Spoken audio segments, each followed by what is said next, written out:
Hola, pues ya estamos de nuevo aquí con un gran invitado, José Luis Miranda, bienvenido. Muchas gracias, muchas gracias. Nos viene a visitar José Luis Miranda y vamos a hablar sobre las cuestiones de todo este tema de las campañas. Ya es un resumen básicamente. Ya el día de mañana no podemos decir nada, José Luis. Nos van a castigar ahí si decimos algo. Pero bueno, queremos hablar de las encuestas, dado que Norlatina, la empresa que representa a José Luis Miranda, se especializa en esta materia.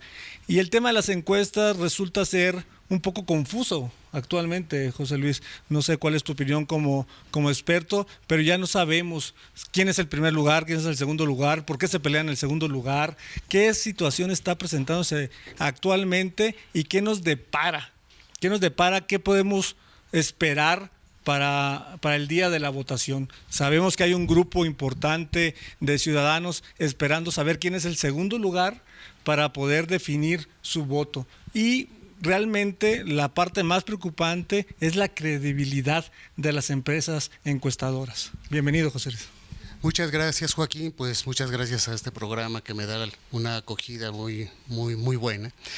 Sí, el tema de las encuestas es un tema bastante polémico, lo ha sido desde siempre, pero en esta elección obviamente se está utilizando mucho más como mecanismo de promoción política que como mecanismo de conocimiento de las tendencias. Y es ahí en donde las encuestas empiezan a perder un poco su sentido, porque se les ubica como si fueran pronósticos y de ninguna manera son pronósticos. Son, como ya se ha dicho infinidad de veces, son retratos, son fotografías de un momento determinado de la correlación de fuerzas partidarias en un momento de la campaña. Claro. En ese sentido, lo que hay que hacer para ver las encuestas, para tratar de analizarlas, es precisamente lo que tú decías al principio, medir el prestigio que tienen las casas encuestadoras y el grado de acierto que han tenido en ejercicios anteriores. Este país no estaba acostumbrado a las encuestas, es relativamente reciente su incursión en las encuestas. Y no estaba acostumbrado a las encuestas porque no había competencia electoral anteriormente en este país. Y si no hay competencia electoral, ¿para qué mides ese tipo de cuestiones? Cuando ya empieza a haber más competencia electoral, cuando empieza a haber sobre todo alternancia en este país, entonces lo que se necesita es medir cómo está el ánimo de la gente. Hay varios tipos de encuestas. Hay encuestas que están dedicadas para consumo interno de los partidos, para que vean su situación y corrijan. Esas no se publican. Hay otras que están hechas para el público, para convencer al público de que vas en primer lugar o para convencer al público de que estás a punto de llegar a un primer lugar porque estás presionando muy fuerte. Las encuestas no votan, eso es una falsedad. Las encuestas sí pueden convencer. Claro. Las encuestas están hechas para convencer a la gente. Poca gente se siente muy atraída para votar por el último lugar. Entonces, en ese sentido, la gente también es susceptible de asimilar psicológicamente, en una suerte de psicología de masas, qué es lo que está en el ambiente político para poder dar un punto de vista, y ese punto de vista que es el voto, tiene que ser un voto útil. Sin embargo, Joaquín, y con esto termino esta primera parte, sin embargo, el voto útil, el denominado voto útil, que se define generalmente como el segundo lugar, votar por alguien que no es de tu preferencia, pero que estás votando para que el primero no gane. No estás votando por alguien, sino estás votando para que no gane el que va en la punta. Claro. Entonces, en ese sentido se define el voto útil. Sin embargo, nos damos cuenta con los resultados que hemos tenido de las encuestas que el voto útil, mucho de ese voto útil, como segunda opción, se está yendo al puntero. Y eso es una cosa bien interesante. Precisamente por eso se ha visto que las encuestas, las más serias, tienen una tendencia ascendente del puntero, incluso las que acabamos de ver el día de hoy. El Financiero está dando hoy 54% a Andrés Manuel López Obrador y Morena.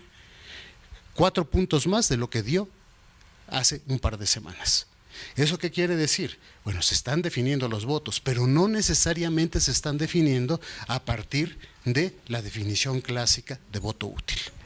Claro, pues sorprendente. De verdad, muchos datos de los que acabas de dar, José Luis, yo desconocía totalmente y creo que el auditorio también tiende a desconocerlo. No sabíamos que había encuestas para los partidos políticos y encuestas para la sociedad. Hubiéramos pensado que existe esta correlación de la misma encuesta en la que se define todo.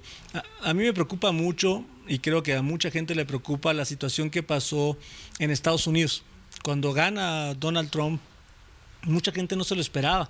Tenía muchas expectativas Hillary Clinton en ganar la contienda, tenía muchos allegados. Entiendo que el sistema político norteamericano es totalmente diferente al mexicano. Se entiende también que la cultura norteamericana y muchos aspectos influyen en esta situación. ¿Tú crees, en tu expertise, que pueda pasar algo como Estados Unidos en México, por esta correlación que tenemos, desde qué fue lo que influyó en Estados Unidos y qué es lo que no podría influir aquí en nuestro país? Porque creo que es una duda que tiene el electorado actualmente y pues bueno, aprovechándote como experto, pues aclarar esta situación, ¿no? Joaquín, como bien dices, el sistema político de los Estados Unidos es totalmente diferente. El voto popular en Estados Unidos favoreció a Clinton. Okay. No el voto por estados. En Estados Unidos son votos colegiados, se vota por estados. Entonces, se van ganando estados y cada uno de los estados se vota indirectamente. Cada uno de los estados tiene un peso relativo al interior. Si hubiera sido en Estados Unidos, como es en México, la mayoría simple de votos, hubiera ganado Hillary Clinton. Claro. ¿Sí? Tuvo la mayoría de votos. Entonces, ¿por qué se da el fenómeno de Trump? Ahí se da porque por este voto indirecto que se está dando por el sistema político. Yo creo que un ejemplo más cercano podría ser el Brexit. El Brexit en Inglaterra, que también todas las encuestas decían que no iba a ser aprobado el Brexit y fue aprobado la separación de Reino Unido con respecto de la Comunidad Económica Europea. Entonces, de la Unión Europea. En ese sentido, creo que es porque ahí sí fueron votos directos, no fueron votos triangulados de alguna manera. Pero ¿qué pasa? Lo que está pasando en México, dicen que es la gran duda de las encuestas es, o lo que se ha intentado vender como la gran duda de las encuestas, es la tasa de no respuesta de las encuestas. Es decir, llegan las encuestadoras, las casas encuestadoras a los diferentes domicilios y preguntan a la gente y la gente no contesta, se niega a contestar. Y esta tasa de no respuesta, ha sido de alrededor, ha venido subiendo y ha sido de alrededor desde 12% en algunos casos hasta en algunos otros 24, 25, hasta 26%. Estadísticamente hay mecanismos para sustitución, para que no se disminuya la muestra, pero de todas maneras eso es un indicador de que la gente no quiere decir por quién va a votar. Y no quiere decirlo, yo creo que de una manera totalmente justificada. En este país el voto ha sido manipulado de una manera asombrosa y no quiere que se sepa, no quiere que se le manipule y no quiere que se use esa información. Eso ha hecho que haya una duda, que haya una especie de fantasma ahí, si ese voto oculto de la tasa que se niega de la gente que se niega a contestar, si ese voto oculto es capaz de revertir una situación o no. La primera cosa que te digo es que con las cifras que tenemos, no. Más allá del 50% no hay nada que hacer. La suma de todos los partidos abstencionistas y todo eso no da para poder poner en riesgo el triunfo, en este caso, de Andrés Manuel López Obrador y de Morena. No da para eso. Y la otra cosa que te quiero decir es que de esos indecisos y de esa negativa a votar, no hay un estudio estadístico serio que demuestre que se vaya todo para un partido. Más bien se distribuye más o menos de acuerdo a lo que sí se va a votar. Eso es lo que entenderíamos en este sentido, ¿no? Que ya tenemos prácticamente definido la presidencia de la República, pero falta por definir el Congreso Federal y los congresos que también van a ser elegidos, ¿no? Al igual que los estados. Esta parte se entendería por parte del auditorio, sería lo que se estuvieran peleando el segundo lugar, ¿no? ¿Quién puede ser la segunda fuerza? o quién puede ser la primer fuerza en el Congreso, ¿no?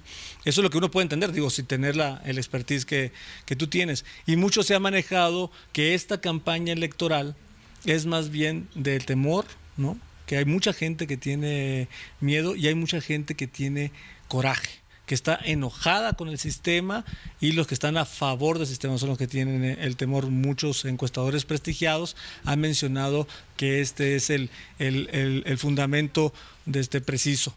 En este sentido, ¿tú crees que gane el miedo, ¿sí?, o que gane el coraje, ¿no? Pero no solo en el sistema. ¿Y qué tanto afecta, ya para cerrar el espacio, qué tanto afecta, y si se puede medir también? No sé si se pueda medir el miedo y el coraje que tiene la sociedad actualmente para poder definir quién sería la segunda fuerza electoral en nuestro país. Se puede medir como se está midiendo. Lo que estamos viendo es que hay una reiteración de que pesa más el coraje que el miedo, de que ya se acabó el miedo.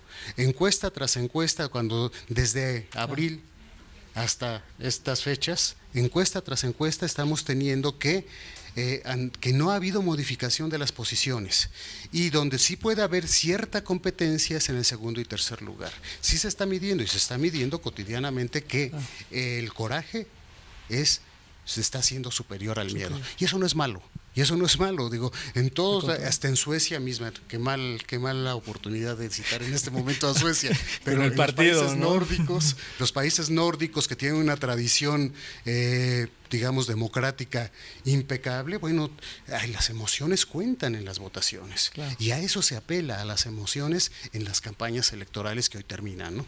A partir de mañana ya no vamos a tener oportunidad para poder dar cifras, pero lo que sí quiero decir es que se está reafirmando la tendencia que estamos conociendo desde principios de año hasta acá, de un puntero que no ha sido cuestionado seriamente.